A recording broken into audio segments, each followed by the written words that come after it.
You always remember your first. For me, my first cassette tape was the Good Burger soundtrack. My first CD was Christina Aguilera's Christmas Song CD single, and my first DVD was Megaman, A Hero is Born, the first season of the Ruby Spears Saturday morning Megaman cartoon. Now, I'd been a Megaman fan since the age of 3 when I was hospitalized for an asthma attack. The doctor brought me a Nintendo to play to pass the time, and the game that he brought for me to play was Mega Man 3. Ever since then, I was hooked. Even today, I still have plenty of the Blue Bombers merch, but I always find myself going back to watch some of those campy, ridiculous, and honestly charming 22-minute morsels of Mega Man goodness. This, my friends, is the history of the Ruby Spears Mega Man cartoon.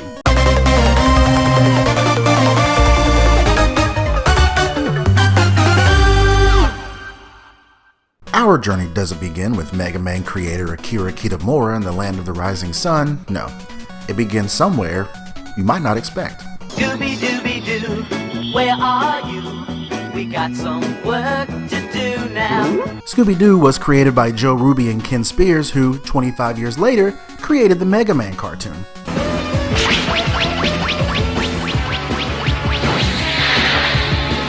The year prior to its release in 1994, a 3-part Japanese Mega Man OVA series was released in Japan called Upon a Star. It's been said that this series served as a pilot of sorts for the Ruby Spears series.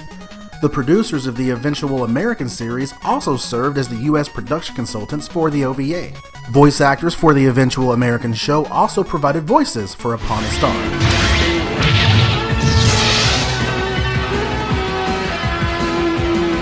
In order to allow the producers to get a feel for the show, Capcom provided Ruby Spears with written material about the game and its characters both present and future. Also, they were given all the character artwork that appeared in the games and copies of the NES games. Given a budget of $300,000 per episode, the Mega Man Ruby Spears show was originally designed in an art style matching the game's artwork. A sales pitch video was even distributed with a look that mirrored the Upon a Star OVA. The well-known Mega Man will reach new heights when it comes into your station's homes, ready to knock off the competition. Mega Man, a mega hit for 1994. The reason for the eventual design change was revealed in an early 2010s interview with creator Joe Spears. As I recall, the only designs we saw were of the original Mega Man.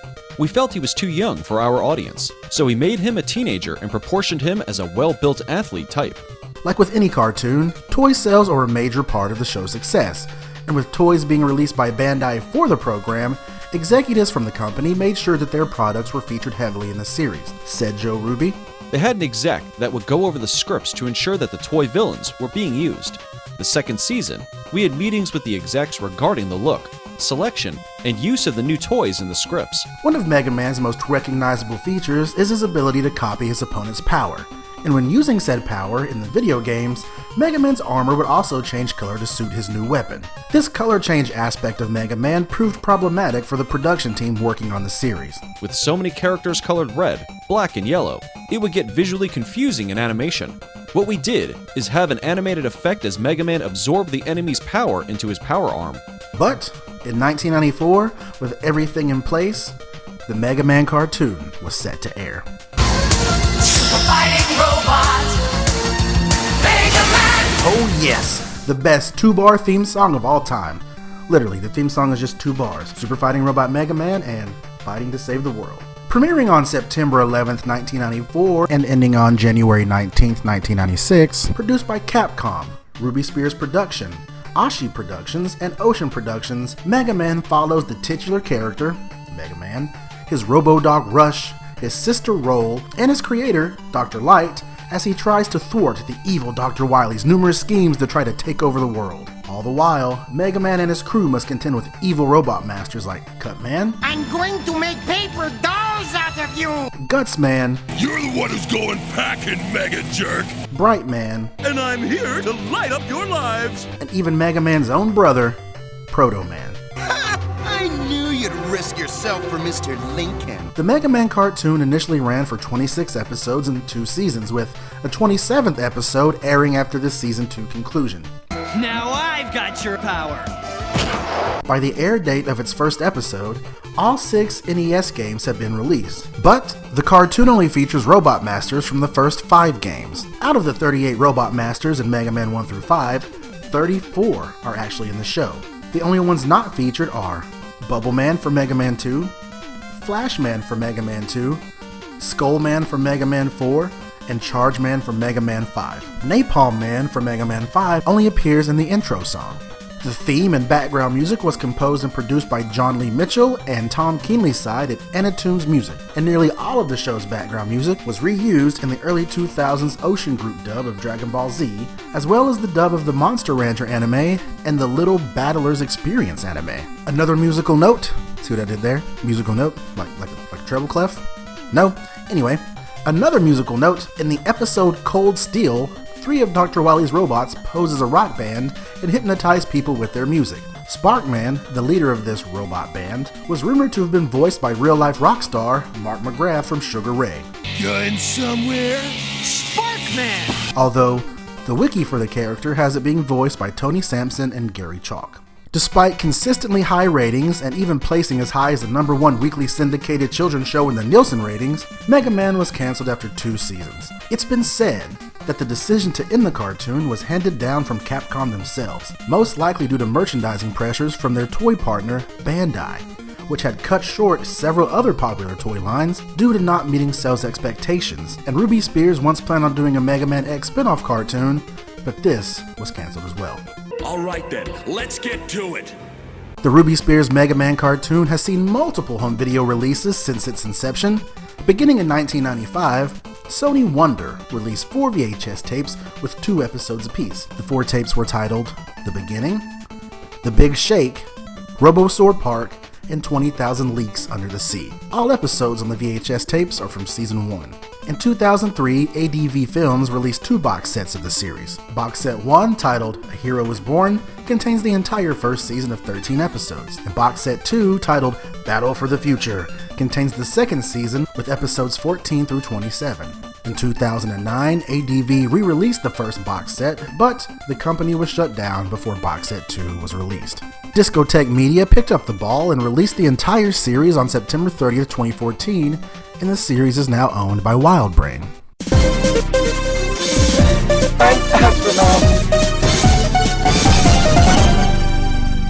Fun fact, the PlayStation 2 version of the Mega Man Anniversary Collection contains the series' first episode, The Beginning, which is made available by the defeat of Astro Man in Mega Man 8. Mega Man has also been released in places like Australia and Taiwan, and if you look hard enough, you can even find bootleg DVDs of the series. I'm Dr. Wily! My robots and I will control the world as soon as we get rid of that blue dweeb Mega Man and his Robo-Dog Rush! Now to the bread and butter of any 90s cartoon show, the toys, of which there are a variety for the Ruby Spears Mega Man show. First off, the main line of 5-inch scale action figures. Released in 1994 by Bandai of America, 10 different figures were spread across 2 different waves. Series 1 consisted of Mega Man, Proto Man, Rush, Cut Man, Guts Man, and Bomb Man. It's been speculated that the Bomb Man figure had a short distribution life because of the Oklahoma City bombing, and he was pulled from shelves and production. Series 2 had re-releases of Mega Man, Rush, Cut Man, and Proto Man, but added 4 new figures. Drill Man, Elect Man with an inaccurate K in his name on the packaging, Snake Man, and Bright Man. All of the figures except for Rush had interchangeable projectile weapons that could be launched from any other figure in the set, and could also be launched from the only vehicle released for the 5-inch figures, Mega Man's Air Raider. Another line of toys was the 2-inch PVC figures. Releasing in 7 sets of 2, these unarticulated figures gave us characters not represented in the main line, such as Fireman, Iceman, Roll, Dr. Light, and Dr. Wily, who is holding a gun for some reason. When the show was cancelled, so was the toy line, leaving several toys unproduced. A recently discovered pamphlet has shined a light on some of these cancelled products. Set to be released was a deluxe Mega Man figure that had a light-up Mega Buster and sound. 3 figures of Mega Man with specialty suits that he used in Season 2, Dive Mega Man, Sky Mega Man, and Stealth Mega Man were also set to be released, as well as Mega Man's Land Blazer, a vehicle that was featured quite a few times in Season 2. Let's talk about where everything happens. Featured in a video recently unearthed from Bandai's presentation at the 1995 Toy Fair, an unreleased playset of Dr. Light's laboratory was discovered, complete with a hangar for the air fighter, a crane, a cage, a breakable wall, and 2 defense cannons. Just like in the TV show. With any toy line, there will be budget versions of toys with the license just slapped on it. Produced by Ja Rule. No, not the rapper, that's Ja Rule. Ja Rule put a couple Mega Man stickers on some pre-existing products like a light, a bow and arrow, a sword, and a wrist shooter, and sent it to the market as Mega Man products. Various other goods spawning from the series were a 12-track American soundtrack with artists like Sugar Ray, lending a bit of validity to the Sparkman voice actor rumor, a German soundtrack, a Halloween costume, and even a study kit containing a pencil pouch, sharpener, eraser, and ruler. Reportedly, Marvel Comics had picked up the rights to produce a monthly series based on the Mega Man show.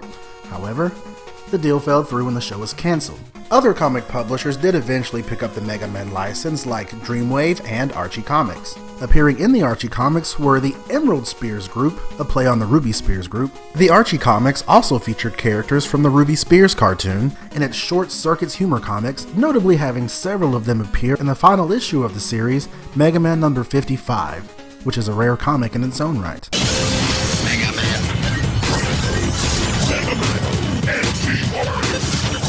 After the cancellation of the Ruby Spears series, other Mega Man cartoons made their way to the States, with Mega Man NT Warrior and Mega Man Star Force both seeing airtime, but they themselves were just dubbed versions of anime.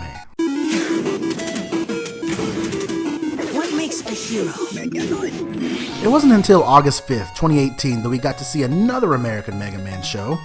Mega Man Fully Charged ran for 52 episodes until 2019, and unlike the Ruby Spears series, actually got a comic book release. My Mega Heart! I got my birthday wish!